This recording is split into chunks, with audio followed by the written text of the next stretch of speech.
Hello प्यारे बच्चों, बहुत बहुत स्वागत है आप सभी का आपके अपने प्यारे से यूट्यूब चैनल स्पेशल पर। चलिए माय डियर स्टूडेंट, आज हम वो टॉपिक जो सबसे ज़्यादा आपको खास लगते हैं, प्यारे लगते हैं, बहुत ही अनमोल हैं, उन्हीं सभी का इस वीडियो में निपटारा करने वाले हैं। जी आपने बिल्कुल सही सुना और सही देखे हैं, सही दिशा में आए भी है। तो चलिए इस दिशा को और सही बनाते हैं।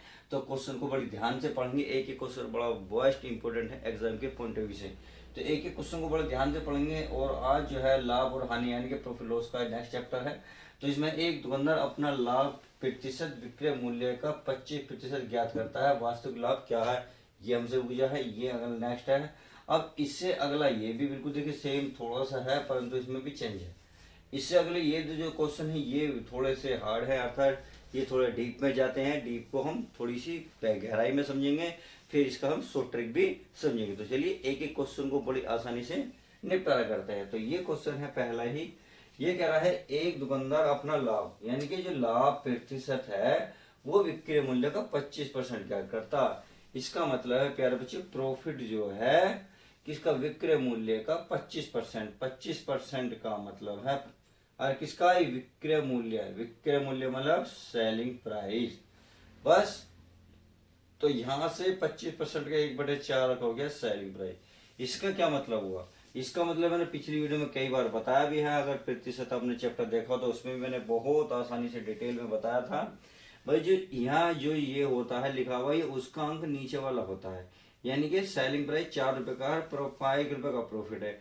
तो बता सकते हो भाई सेलिंग रुपए यानी कि 4 रुपए, 4 रुपए की कोई वस्तु बेची, अब प्रॉफिट कमाया 1 रुपए का, तो उसे खरीदी कितने में की, अर्थात उसका सीपी क्या होगा, कॉस्ट प्राइस क्या होगा। तो 3 होगा या नहीं होगा, बिल्कुल होगा। कोई 3 रुपए में वस्तु खरीदो, 1 रुपए में लाभ कमाओ, तो 4 रुपए में बेचोगे नहीं बेचोगे। तो बस इसमें से यही है।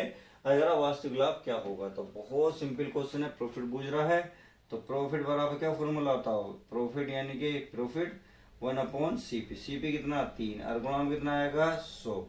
तो ये आएगा 33 सही 1/3%। और यही इसका फाइनल आंसर हो जाएगा। तो आई होप क्वेश्चन बहुत छोटा बहुत प्यारा था। देखिए कितनी आसानी से ये क्वेश्चन हो गया। अब क्वेश्चन जो है नेक्स्ट देख लेते हैं। नेक्स्ट क्वेश्चन में हमारा बिल्कुल क्या यही है, पर थोड़ा सा इसमें चेंज करा है। क्या चेंज करा है, इस क्वेश्चन को पढ़ेंगे। मैं इसको रफ कर दूं, उम्मीद है समझ में आ गया होगा। तो चलिए इसको मैंने रफ कर दिया है। अब नेक्स्ट क्वेश्चन, एक दुकानदार को विक्रय मूल्य का 10% हानि होती है। यहाँ ना तो लाभ की बात करी ना ही ने हानि की बात करी। ये कह रहा विक्रय मूल्य का 10% हानि होती है। यदि विक्रय मूल्य को 20% कम कर दें तो लॉस प्रतिशत कितना हो। बहुत सिंपल क्वेश्चन है, बहुत सिंपल क्वेश्चन है। देखिए मान लेते हैं कोई दुकानदार 100 रुपए की वस्तु लाया, 90 रुपए का उसका नुकसान हो गया, तो कितना होगा 90 रुपए। कितना 90 रुपए। यदि विक्रय मूल्य को 20% कम कर दे, यदि विक्रय मूल्य को 20% कम कर दे, अब देखिए विक्रय मूल्य कितना 100 रुपए मान ले, तो उसको विक्रय मूल्य को 20% कम कर देंगे 80 रुपए। देखिए इस तरीके से करोगे तो ये तो क्वेश्चन हो जाएगा गलत, क्योंकि इसमें यही ट्विस्ट है। बस ध्यान रखना जब भी आपको यहाँ भी हानि नजर आए, यहाँ भी हानि नजर आए, तो इन दोनों को आपको प्लस कर देना है। क्या कर देना है, प्लस कर देना है। 30% बराबर 100 आ जाएगा। बस इतना सा अंतर। नहीं तो देखिए मैं एक और तरीका बता सकता हूँ आपको, कैसे। देखिए अगर मान लो कह रहा एक दुकानदार विक्रय मूल्य का 10% हानि होती है, इसका मतलब है भाई विक्रय मूल्य का कोई वस्तु में क्या लिखा है, मतलब क्या है ये, इसमें इसमें है आपका विक्रय मूल्य मान लो 100 रुपए है। क्या मतलब यही लिख लेता हूं मैं, एसपी। एसपी क्या है 100 रुपए है, उसे 10% की हानि हो गई। ये 100 रुपए में बेचने पर जो 10% की हानि होगी, तो इसका मतलब तो ये हुआ कि उसकी जो सेलिंग प्राइस है वो 110 होगी, नहीं होगी, बिल्कुल होगी। क्यों, क्योंकि अब जो 110 रुपए की हो गया उसमें 100 रुपए घट घट गया, तो इसका मतलब 100 रुपए की बेगी नहीं बेगी, क्योंकि 10 रुपए का उसमें क्या हुआ, लॉस हुआ। अब करा ये तो विक्रय मूल्य को क्या 20% कम कर दे। अब विक्रय मूल्य को 20% कम कर रहा, तो इसका मतलब है यदि मान लो वो 110 रुपए की थी और उसने कितने कम कर दिए, कितने 20%, तो कितना आएंगे, इसमें आएंगे 80। कितना आएंगे 80। तो अब देखिए कहाँ लिख दिया, गलत लिख दिया। क्या ये हो गया 100 क्यों मैं क्वेश्चन कुछ गलत पढ़ रहा हूँ, क्या क्वेश्चन में कुछ गलत पढ़ रहा हूँ। 100 बराबर 110, तो ये हो गया और ये हो गया। तो इसमें देखिए कितने का अंतर है, कितने का अंतर है, अंतर कितने का आएगा 110 का। मतलब ये क्वेश्चन में गलती हुई कि मुझसे, यदि एक दुकानदार को विक्रय मूल्य का 10% हानि होती है, 10% मतलब वॉल्यूम मान ले 100 रुपये, मान 100 रुपये में बेच दी, तो इसे मान लो 100 रुपये, 100 रुपये में बेच दी, तो हानि कितने की 10 रुपये की, तो इसका मतलब इसको 110 रुपये में खरीदी होगी। चलिए यदि विक्रय मूल्य को 20% कम कर दे, विक्रय मूल्य यानी कि सेलिंग प्राइस तो बराबर होगी, हाँ सेलिंग प्राइस बराबर होगी, यदि वो सेलिंग प्राइस कम क्या कर दे, कितना कम कर दे, 20% कम कर दे, 20% कम कर लो, कितना 20%, ये हो गया। अब देखिए इसमें अंतर कितना है, अंतर है आपका 30 का, कितने का 30 का, और कितने पे 110 पे, 110 गुणा 100, जीरो से जीरो खत्म, ये हो गया 33 और डबल जीरो और बटे कितना 11। अब चाहो तो काट लो, नहीं तो 11 यहाँ कट सकता है, कितना 11 तिया 33, 11 तिया 33, बचेगा कितना डबल जीरो, पूरा पूरा कट रहा क्या, 33 कहाँ से आया हूँ, 33 कहाँ से, आज क्वेश्चन में क्या हो गया, गलती हुई क्या। चलिए अब काट लो, 11 दूनी 22, बचेंगे कितने, 22 में 8, 80, 11 सत्ते 77, बचेंगे कितने 3 बटे 11, इतना परसेंटेज आपका यही फाइनल आंसर हो जाएगा। तो उम्मीद है ये वाला क्वेश्चन और ये वाला क्वेश्चन बहुत आसानी समझ में आ गया होगा। अब चलिए चलते हैं नेक्स्ट क्वेश्चन पर। तो ये क्वेश्चन थोड़ा सा टफ था परंतु हाँ इजी, इसकी बस लैंग्वेज थोड़ी सी ऐसी थी। चलिए इसको रफ कर देता हूँ। अब क्वेश्चन नंबर देखते हैं, क्वेश्चन नंबर तीसरा। तो तीसरा क्या कहता है पढ़ लेते हैं। यार सलमान और अरमान प्रत्येक किसी वस्तु को 2400 रुपए में बेचते हैं, यानी कि प्रत्येक वस्तु को, इसका मतलब है सेलिंग प्राइस उनकी आपस में क्या है, बराबर है। क्या है, बराबर है। आगे देखते हैं। और दोनों ही हानि प्रतिशत समान है, यानी कि दोनों की जो हानि प्रतिशत समान है, लेकिन एक कंडीशन यहाँ दी है, लेकिन एक क्रय मूल्य पर जबकि दूसरा विक्रय मूल्य पर ज्ञात करते हैं। यानी कि हानि दोनों के बराबर है, परंतु एक जो हानि कर रहा है वो क्रय मूल्य पर कर रहा है, जबकि दूसरा जो है विक्रय मूल्य पर ज्ञात करता है। जो 20% के बराबर है तो उनकी हानि का अंतर ज्ञात कीजिए। बहुत सिंपल क्वेश्चन है। देखिए यहाँ देखा 20%। अब पहले देखो 20% का फ्रैक्शन वैल्यू कितनी है, 1/5। अब एक कर रहा है हमारा सीपी पर, एक कर रहा है इसे 1/5 को एसपी पर। क्या, एसपी पर। तो चलिए पहले देख लेते हैं खरीदा कितने में। भाई कोई वस्तु हमने खरीदी 5 रुपए, कोई वस्तु 5 में खरीदी, 1 रुपए का क्या हुआ सर, हानि समान है। 1 रुपए का क्या हुआ सर, हानि। तो 1 रुपए की हानि हुई तो बेची कितने में होगी, 4 रुपए में, 6 रुपए में, 6 रुपए में हानि होगी। चलिए आगे देखते हैं। भाई आगे क्या करा है सीपी, जबकि दूसरा क्रय मूल्य पर, क्रय मूल्य यानी कि सीपी 5 रुपए की खरीदी है, 1 रुपए का उसका क्या हुआ, हानि हुई है। 1 रुपए की हानि हुई है तो उसने खरीद बेची कितनी में होगी, 6 रुपए में। सही है। आगे देखते हैं। एसपी 5 रुपए की कोई वस्तु, देखिए ये है आपका सीपी, ये आपका सीपी, ये आप सॉरी एसपी, ये आपका सीपी। क्लियर। अब देखो कोई वस्तु उसने 5 रुपए में बेची, 1 रुपए का उसका लॉस हुआ, 1 रुपए का उससे घाटा हुआ, तो उसे बेगी कितने में, खरीदी कितने में होगी, 1 रुपए का। तो ये हो गया आपका 4 रुपए, कितने, 4 रुपए। बस अब यही आपका क्या होगा। अब देखो इसे क्या कर लो, आपस में बराबर कर लो। किसे, आपस में बराबर कर लो, क्योंकि सेलिंग प्राइस आपस में क्या होता है, बराबर। क्या होते हैं, बराबर। तो मैं इसमें 4 की गुणा कर सकता हूँ, इसमें किसमें 5 की गुणा कर सकता हूँ, तो आपस में बराबर होंगे। तो पहले देखेंगे 6 छिंग कितने हो जाएंगे, 24, 4 पंजे कितने हो जाएंगे, 20, 4 पंजे 5 पंजे कितने हो जाएंगे, 25, और 4 पंजे 20। तो इस तरीके से आपने देखा है कोई वस्तु 24 में खरीदी, 24 में बेची, 20 में खरीदी। सही है। 25 में, अरे ये हमारा, हाँ ये आपका सीपी और ये आपका एसपी, ये आपका सीपी और ये आपका एसपी। 24 में खरीदी, 25 में बेच दी, 25 में खरीदी, 20 में बेच दी। सही है। यानी कि कोई वस्तु 24 में खरीदो और 20 में बेच दो तो घाटा नजर आएगा। और क्या इसमें, इसने 25, इसने दूसरी वस्तु को 25 में खरीदी, 20 में क्या बेच दी, तो इसमें घाटा नजर आ गया। इसमें कितने का घाटा है, 4 रुपए का। इसमें घाटा कितना, 5 रुपए का।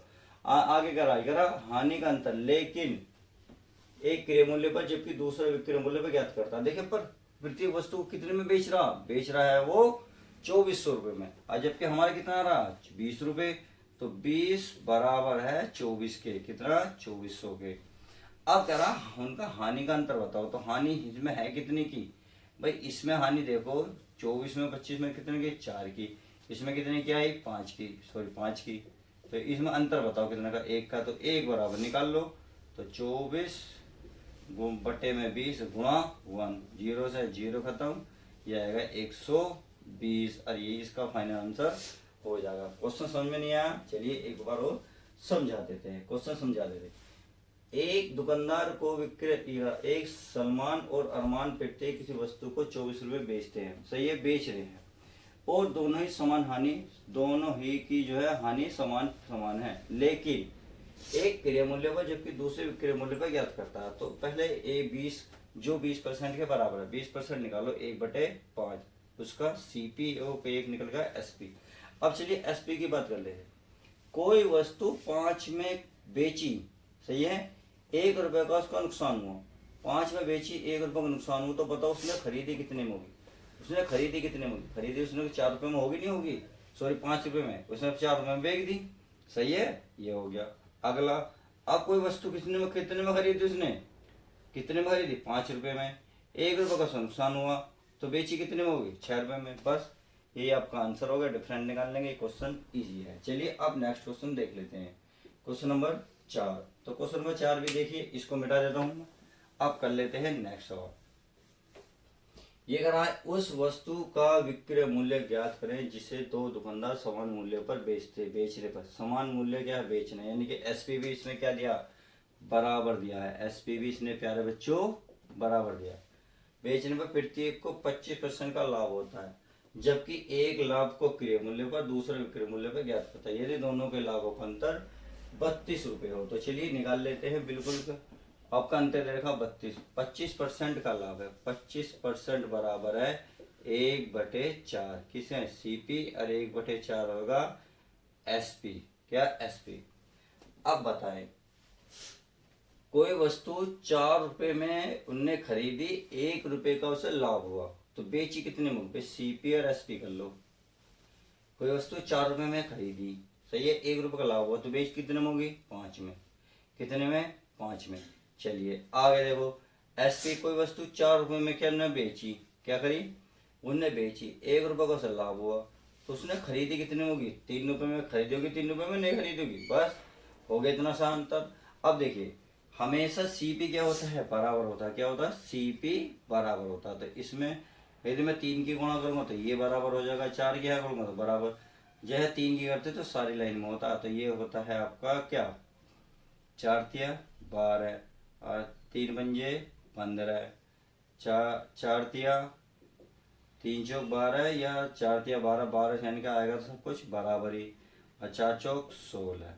तो इस तरीके से ये हो गया सीपी और ये हो गया एसपी, सही है। अब प्रत्येक कंडीशन में भाई क्या होता है हमारा सेलिंग प्राइस इक्वल होता है। चलिए अब मुझे एक बात बताएं, कुछ कह रहा है नहीं, ये रहा ये कुछ भी नहीं कह रहा। अब इसमें जो अंतर दे रखा है कितने दे रखा है प्यारे बच्चों 32 का, कितने का 32 का।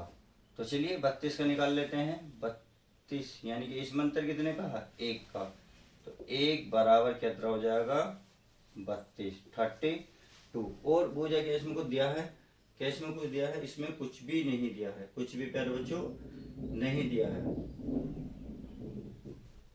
हमने ये क्या इक्वल करा है, हमने सेलिंग प्राइस, क्योंकि इसमें दिया क्या है, इसने करा दुकानदार समान मूल्य, देखो हाँ कंडीशन ए ये भूल गए हम, ये दुकानदार समान मूल्य पर बेचता है, इसका मतलब हमें जो है इसको बराबर करना, ना कि हमें इसको बराबर करना, बस इसमें ये चूक हो गई। चलिए दोबारा कर लेते हैं, समझ में तो आ गया। भाई कोई वस्तु, इसे एसपी इधर लिखो, सीपी इधर लिखो। कोई वस्तु 4 रुपए में उसने खरीदी, सही है, 1 रुपए का उसने लाभ कमाया, तो बे की कितने में होगी 5 रुपए, क्लियर। अब देखो इधर देखो, कोई वस्तु 4 रुपए में उसने बेची, 1 रुपए का लाभ है, तो खरीदी कितने में होगी, कितने में होगी 3 में। तो बस अब इन्हें बराबर कर लो, 4 की गुणा आया 5 की गुणा करिए, 4 पंजे 20, नहीं तो 4 चौक कितने हो जाएंगे 16, और 4 पंजे हो जाएंगे 20, और 3 पंजे कितने हो जाएंगे 15, 4 पंजे कितने हो जाएंगे 20। तो ये आ गया आपका CP, ये हो गया आपका SP, क्योंकि इनने क्या है SP बराबर है। सही है। अब देखिए 16 की वस्तु खरीदी, 20 में बेची, कितने का अंतर, 1 का, सॉरी कितना का है, 4 का। और 15 की वस्तु 20 में कितने का है, 5 का, तो इसमें कितने का अंतर है, 1 का। तो 1 बराबर दे रखा इसने 32, कितना, 32। अब 32 दे रखा, परंतु उसने पूछा क्या, दूसरा विक्रय मूल्य बताता है, उस वस्तु का विक्रय मूल्य ज्ञात करो। तो विक्रय मूल्य है कितना टोटल, चाहे कोई बोल ले लो, नीचे ले लो 20, तो 20 बराबर कर दो, तो 32 गुणा 20, तो 32 दूनी 64, 640 रुपये आपका फाइनल आंसर हो जाएगा। तो इस तरीके से आप एक एक क्वेश्चन को बड़ी आसानी से कर सकते हैं। उम्मीद है क्वेश्चन बहुत अच्छे से समझ में आ गया होगा। देखिए इस क्वेश्चन में क्या फर्क है, ये क्वेश्चन फर्क ध्यान रखना, इसमें ऐसी कुछ चीज दे नहीं रखी है कि क्या बराबर, तो इसमें ध्यान रखना ऐसी कंडीशन में हमारा CP बराबर हो, क्या CP बराबर होता है। परंतु इसमें क्वेश्चन में दिया है कि दुकानदार समान मूल्य पर बेचता है, यानी कि इसमें SP आपको बराबर करना पड़ेगा। बस इस क्वेश्चन में यही ट्विस्ट है। तो बारीकी से मैंने समझाने की कोशिश की है। यदि आपको समझ में आया तो लाइक करना ना भूलें। तो चलिए मिलते हैं किसी और नेक्स्ट वीडियो में। जब तक के लिए दोस्तों good bye, take care, love you guys, जय हिंद।